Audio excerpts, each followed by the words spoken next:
पाकिस्तान ने जून के महीने में साल का चौथा consecutive current account surplus report किया। आज की वीडियो में हम इसी बारे में डिटेल में बात करेंगे।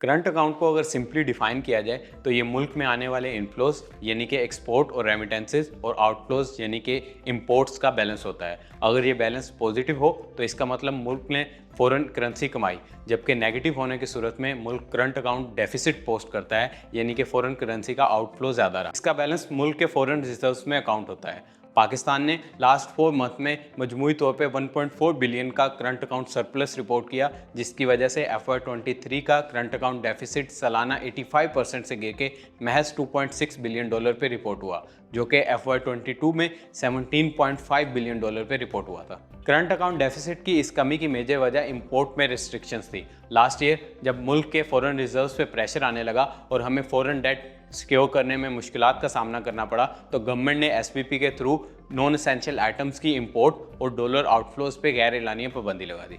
इन इंपोर्ट्स रिस्ट्रिक्शंस की वजह से मुख्तलिफ कंपनीज को अपने रॉ मटेरियल प्रिक्योर करने में काफ़ी मुश्किलात का सामना करना पड़ा, जिनसे उनकी ओवरऑल प्रोडक्शन हैम्पर हुई। अगर ऑटो सेक्टर की ही बात कर ली जाए तो उन्हें गाड़ियों की असेंबली के लिए CKD किट्स इंपोर्ट करना पड़ती हैं, जो कि इंपोर्ट ना होने की वजह से मुख्तलिफ कंपनीज डिफरेंट प्लांट शटडाउन्स में गई और ओवरऑल पैसेंजर सेल्स की अगर बात की जाए तो वो 59% से FY23 में सालाना गिर गई।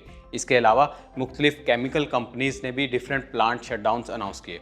मजीद ये कि प्रिंसिपल सप्लायर्स को टाइमली पेमेंट ना होने की वजह से कंपनीज को बड़े बड़े एक्सचेंज लॉसेस बुक करने पड़े, जिनसे उनकी ओवरऑल प्रॉफिटेबिलिटी काफ़ी हैम्पर हुई। इसके अलावा वो कंपनीज जो एक्सपेंशन के लिए मशीनरी इंपोर्ट कर रही थी, उनकी भी एक्सपेंशंस काफ़ी डिले होगी और इस दौरानिए में PKR डीवैल्यू होने की वजह से उनकी कॉस्ट भी काफ़ी इंक्रीज़ होगी। मल्टीनेशनल कंपनीज के फॉरेन स्पॉन्सर्स को भी अपने प्रॉफिट्स और डिविडेंड्स रिपैट्रिएशन में काफ़ी मुश्किलात का सामना करना पड़ा, जहां अराउंड $1.5 बिलियन में से सिर्फ 20% ही रिपैट्रिएट हो पाए।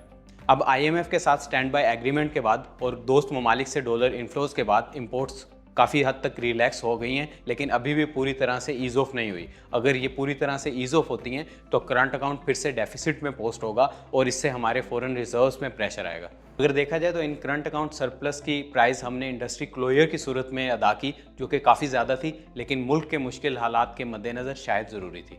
Thanks for watching. इस तरह की मज़ीद मालूमाती वीडियोज़ के लिए हमारे YouTube चैनल को सब्सक्राइब करें।